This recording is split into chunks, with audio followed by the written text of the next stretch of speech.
अप्रैल ख़त्म होने को है। ये जो मौसम है, ये जो सीज़न है, ये अडेनियम के प्लांट के लिए बहुत ही अच्छा है। इस मौसम में अडेनियम बहुत अच्छी फ्लावरिंग करता है। लेकिन अभी रिसेंटली कई कमेंट्स आए कि मेरे अडेनियम पर फ्लावरिंग नहीं हो रही है। तो अगर आप अडेनियम पर फ्लावरिंग अभी तक नहीं स्टार्ट हुई है तो उसके पीछे कुछ कारण हैं, जिनको मैं आगे आपको बताऊंगी। तो वीडियो को ध्यान से देखिएगा, आपके सारे क्वेश्चन के आंसर इसी वीडियो में मिल जाएंगे। तो चलिए वीडियो को स्टार्ट करते हैं। फ्रेंड्स, अडेनियम पर फ्लावरिंग ना होने के 4 कारण हो सकते हैं। उसमें से पहले नंबर पर जो आता है पॉइंट, वो है आपका प्लांट किस वैरायटी का है।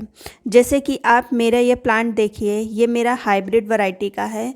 मेनली जो अडेनियम के प्लांट्स 2 तरह के होते हैं, एक ग्राफ्टेड होते हैं, एक नॉन ग्राफ्टेड होते हैं। नॉन ग्राफ्टेड मतलब सीड ग्रो से जो प्लांट बनते हैं उसको नॉन ग्राफ्टेड कहते हैं। उसमें किसी भी तरह का कोई ग्राफ्ट नहीं किया जाता है। जैसे कि ये मेरे प्लांट्स देख रहे हैं आप, जिसमें जो सीड से ग्रो प्लांट होते हैं वो अधिकतर उसमें पिंक ही फ्लावर आते हैं, जैसे इस तरह के। और इस तरह के प्लांट पर फ्लावरिंग देर से होती है।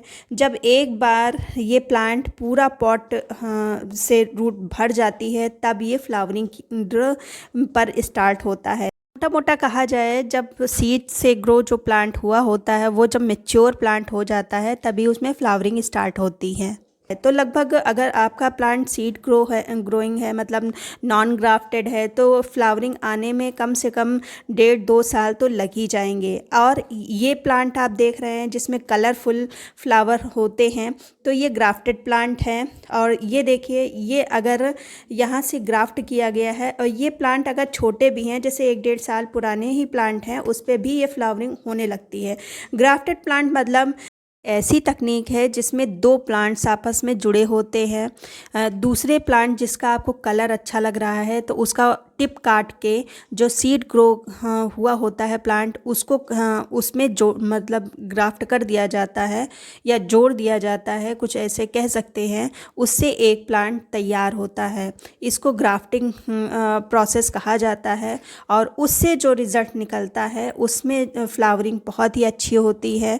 और वो प्लांट अगर छोटा भी है तब भी बहुत अच्छे से फ्लावरिंग होने लगती है। हालांकि प्लांट जब कमज़ोर होता है तो उस हिसाब से फ्लावर ओपन नहीं होते हैं, पतली पतली सी कलियाँ आती हैं और अध खिली ही झड़ जाती हैं।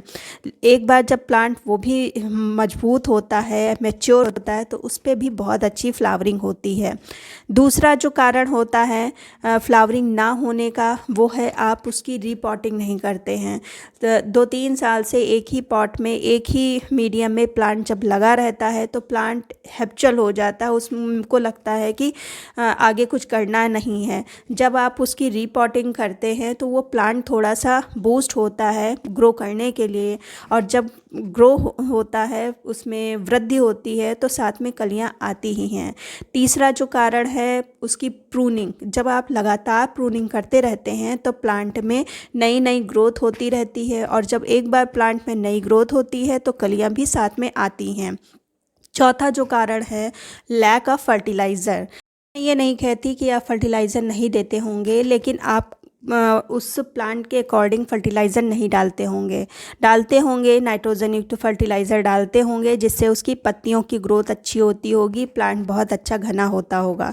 लेकिन फ्लावरिंग को प्लांट से लेने के लिए अलग फर्टिलाइज़र होता है, तो उसके बारे में आपको मैं बताती हूँ, जो कि मैं खुद अप्लाई करती हूँ।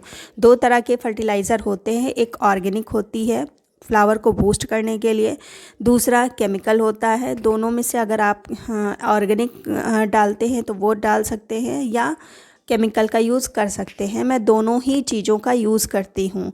तो सबसे पहले तो इस वाले प्लांट में मैं वो फर्टिलाइज़र डालने जा रही हूँ। इसमें भी काफ़ी बड़ा प्लांट हो गया है, लेकिन अभी फ्लावरिंग नहीं स्टार्ट हुई है। तो ये मैंने डाला है ऑर्गेनिक पोटास। पोटास जो होता है वो फ्लावरिंग के लिए बहुत ही अच्छा होता है। इससे कलियाँ आना स्टार्ट होती हैं, प्लांट फ्लावरिंग की ओर बूस्ट होता है, अगर प्लांट अंदर से मजबूत है, हेल्दी है तो ये ऑर्गेनिक पोटास है, आपको ऑनलाइन या ऑफलाइन कहीं से भी मिल जाएगी।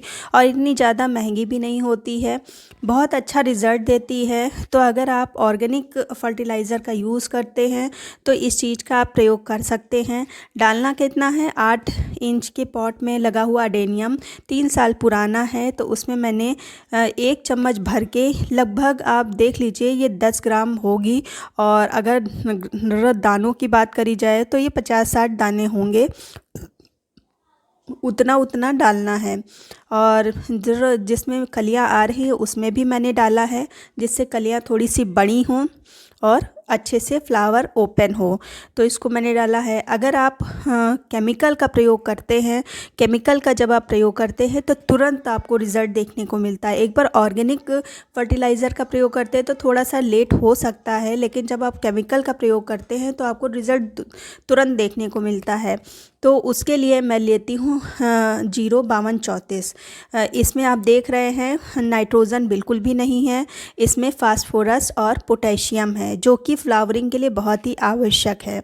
तो इसको देखिए, ये मैंने अभी नया पैकेट मंगवाया है और कुछ पहले का रखा हुआ है, तो उसको यूज़ करूँगी। हालांकि मैं अभी इसका यूज़ नहीं करने जा रही हूँ, क्योंकि अभी मैंने ऑर्गेनिक पोटास का यूज़ किया है।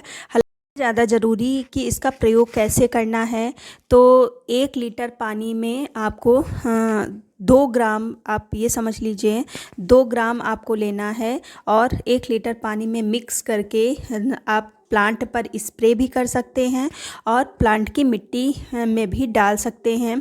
महीने में आप 4 बार इसका प्रयोग कर सकते हैं, बहुत ही जल्दी जल्दी नहीं करना है। महीने में 4 बार मतलब सप्ताह में 1 बार डालिए, और जल्दी जल्दी प्रयोग नहीं करना है। ऑर्गेनिक अगर पोटास यूज़ कर रहे हैं तो हफ्ते में 2 बार अप्लाई कर सकते हैं, हालांकि इसकी ज़रूरत ही नहीं पड़ेगी। आप 1-2 बार प्रयोग करेंगे तभी आपको रिज़ल्ट देखने को मिलेगा। तो इस तरह से आप केयर करिए, और जो मैंने कारण बताए फ्लावरिंग ना होने के, उसको आप देखिए और उस कमी को दूर करने की कोशिश करिए अपने प्लांट से। निश्चित ही आपके भी प्लांट में भर के फ्लावरिंग